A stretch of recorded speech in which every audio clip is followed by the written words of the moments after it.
All right, so the Corsair Crystal 460X case has got to be one of the sexiest cases I think I've ever laid my hands on.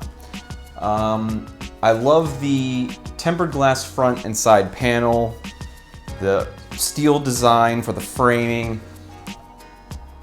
It comes with the SP120 RGB intake fans, but it does not include the exhaust fan. So the exhaust fan you see back here in the case, we bought that separate because we were kind of concerned with the just 3 intake, no exhaust. Now, I did a temperature test, I guess you could say. I ran the Heaven benchmark just to get the case heated up. I ran it for about 15 minutes for each way. One with just the 3 intake fans, and one with the 3 intake fans and 1 exhaust fan.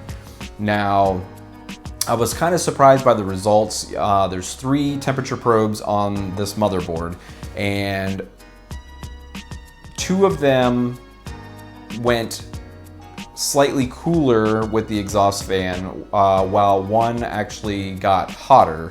And the CPU itself was actually 4 degrees hotter after 15 minutes of the Heaven benchmark with the exhaust fan. So I'm guessing that it's just because it disrupted the airflow and it wasn't allowing it to flow smoothly and exit the case properly, as well as it would with just the intake fans. I'm not 100% sure, but I thought that was pretty interesting. So we added the Fantex PHD12X, I think it is. And we added that in so that way we could go ahead and overclock my buddy's computer because it hasn't been overclocked since he got it. So we added that in there. I did a stable 4.5 gigahertz clock. It's running perfectly fine. Everything is perfect. And I know obviously the 3 temperature probes for the motherboard actually went down with the Fantex cooler in there. So overall, everything is good. It's pushing out tons of air out the back of the case. It's perfect. So onto the case itself. Up top, we have a nice like plastic. It's kind of like a really flexible rubber plastic filter for the top. So the top can support a 240 or 120 millimeter radiator. The front can support up to a 360 millimeter radiator, and the back can do a simple 120 millimeter radiator. So overall, it's actually set up quite nice for some water cooling. You could really take advantage of this case for water cooling. And of course, you know, with the full tempered glass side panel, it would really look good being able to see the pump and the water block and the piping and all that or whatever. I think it would look really, really good. So as you can see, there's, I believe it's 6 different colors that you could choose from. It is not full 16.8 million color RGB, but it does have, I believe it's 6 set colors. There's like red, orange, yellow, green, blue, purple, and white, I believe. And they look really, really good. I do have my lights on right now just to, you know, but I have plenty of juicy B-roll for you, so you will see all of that gloriousness. So anyway, now it does have 3 2.5-inch bays that are mounted on the back of the case. So it's behind the motherboard tray, and it has a nice slide lock mechanism to hold them in place, and it keeps them out of the way. And I actually really like the setup a lot. It makes it really clean for inside the case itself.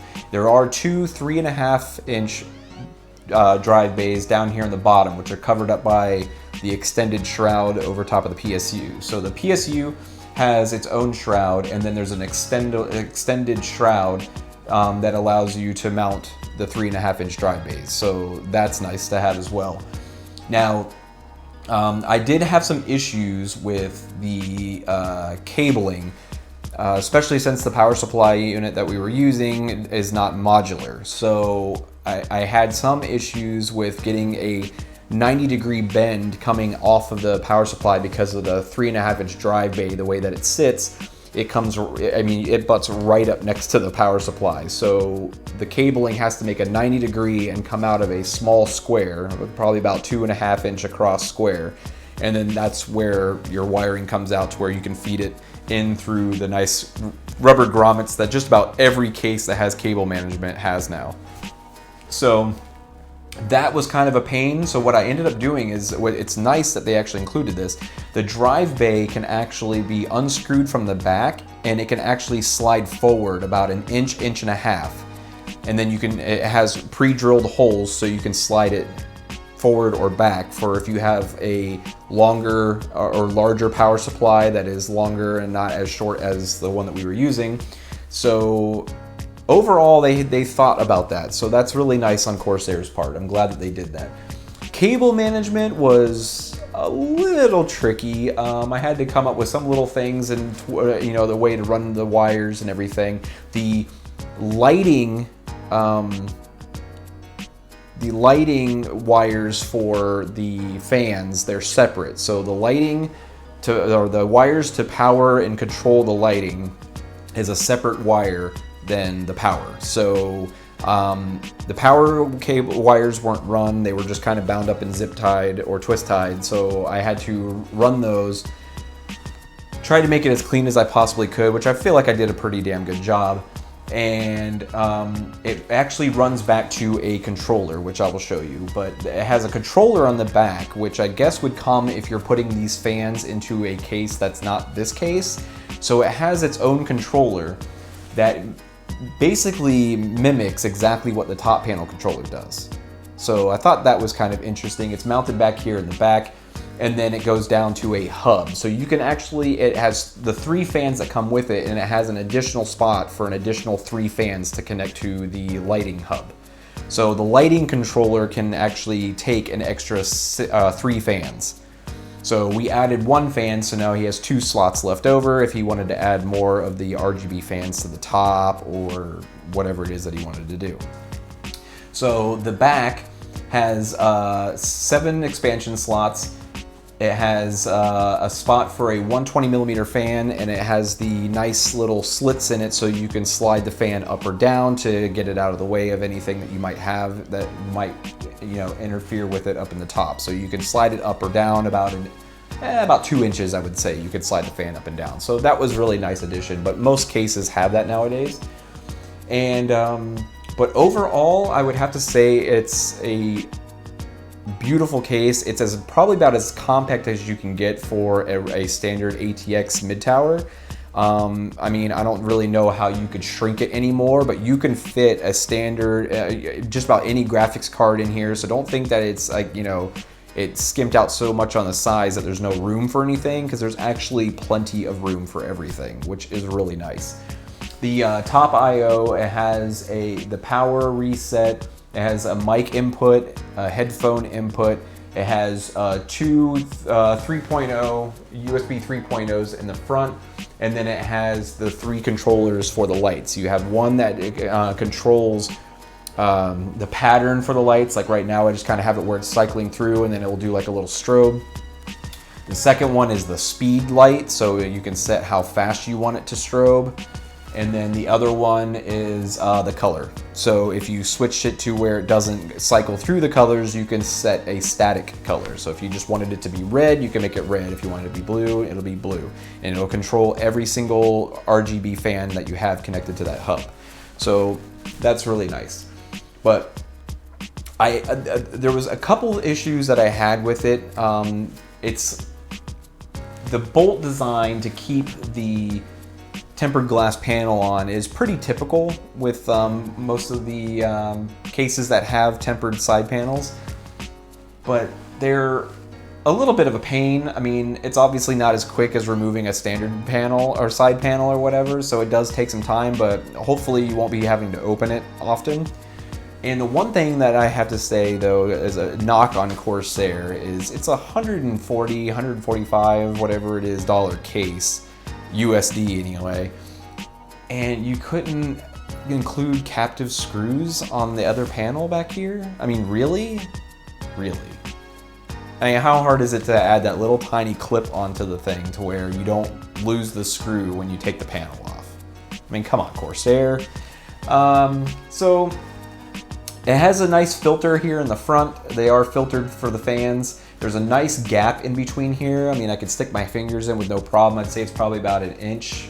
Yeah, probably about an inch, inch and a quarter here, which is nice because it does allow a lot of air to go through there. And there is a lot of air flowing through that case, and it keeps it really cool. So that's really nice that they did that. There's plenty of room underneath the case, as you can see. I could put almost my whole entire hand underneath there, so there's plenty of breathing room for your power supply. And there's also a filter for your power supply, which is really super simple. It just slides out and then you slide it back in and it clips into place. Now, like I said, this top filter up here is magnetized, and it's actually really, really nice. So overall, I would have to give this case personally, you know, with just the 3 or 4 cases that I've used in my lifetime. I have, you know, my buddy's, I think it was a rose wheel case that he was using before. I have my H440 to compare it to, an Antec 900 and an Antec 600, and some old, geez, I can't even remember the brand name of my very first computer case. It was probably some generic thing. But out of all the cases that I've owned, I would have to say that this is probably my favorite case. And I'm actually thinking about possibly purchasing it because it is smaller than my H440. I'll see if I can get them a video up right now of them, or at least a picture side-by-side comparison of the H440 versus this. But it is shorter. And it's just a little stockier. So sitting up on your desk next to you, it would be a lot less intrusive than a standard sized mid-tower case. So all in all, I would have to say I'd give this case probably a 9 out of 10. There was some issues with some of the wiring, you know, just trying to find space. I had a nice bulge going on the back panel, but I managed to undo a couple things, rerun some things. It does have a lot of those little tie down points. It came with some zip ties already, which I ended up needing a few more than what they supplied, but it really wasn't too bad. There was some twist ties already on some of the cabling that was pre-installed on it, and I was able to reuse some of that, so that was kind of nice.